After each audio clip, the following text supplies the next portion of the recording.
வணக்கம்.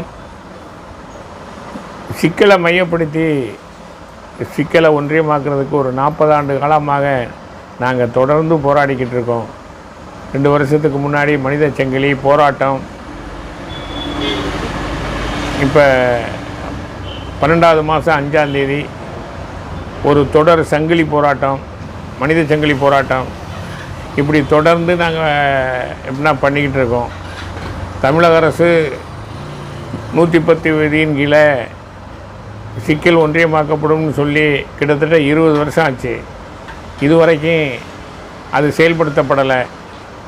திரும்பவும் நம்ம திராவிடர் மாடல் ஆட்சியின் முதல்வர் மு.க. ஸ்டாலின் அவர்கள் தேர்தல் வாக்குறுதியிலையும் சின்னவர் உதயநிதி அவர்கள் சுற்றுப்புறத்தின் போதும் சிக்கலை ஒன்றியமயக்கப்படும் என்று வாக்குறுதி அளித்திருந்தார்கள்.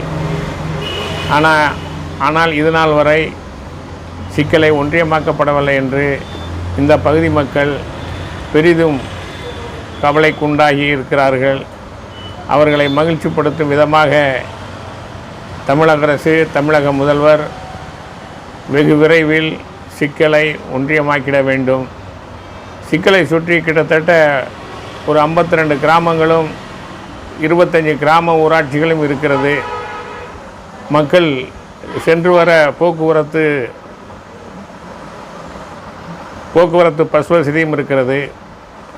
நாங்கள் இதற்கு முன்பு கடலாடி ஒன்றியத்தில் இணைந்திருந்தோம். அதற்கு 3 பஸ்ஸுகளை மாறி நாங்கள் அந்த ஊருக்கு செல்ல வேண்டிய சூழ்நிலை இருக்கிறது. தாய்மார்கள் மற்றும் வயோதிகர்கள், விவசாயிகள் சென்று வர பெரிதும் கஷ்டப்படுகிறார்கள். இதன் காரணமாகவே சிக்கலை ஒன்றியமாக்க வேண்டும் என்று நாங்கள் 40 ஆண்டு காலமாக தொடர்ந்து அரசை வலியுறுத்தி வருகிறோம். விரைவில் அறிவிப்பு வரும் என்று எதிர்பார்த்து காத்து கொண்டிருக்கின்றோம். முதலமைச்சர் அவர்கள் இதில் கவனம் செலுத்தி எங்கள் பகுதியை சிக்கலை மையப்படுத்தி ஒன்றியமாக அறிவிக்கும் என்று தாழ்மையுடன் கேட்டுக்கொள்கிறேன்.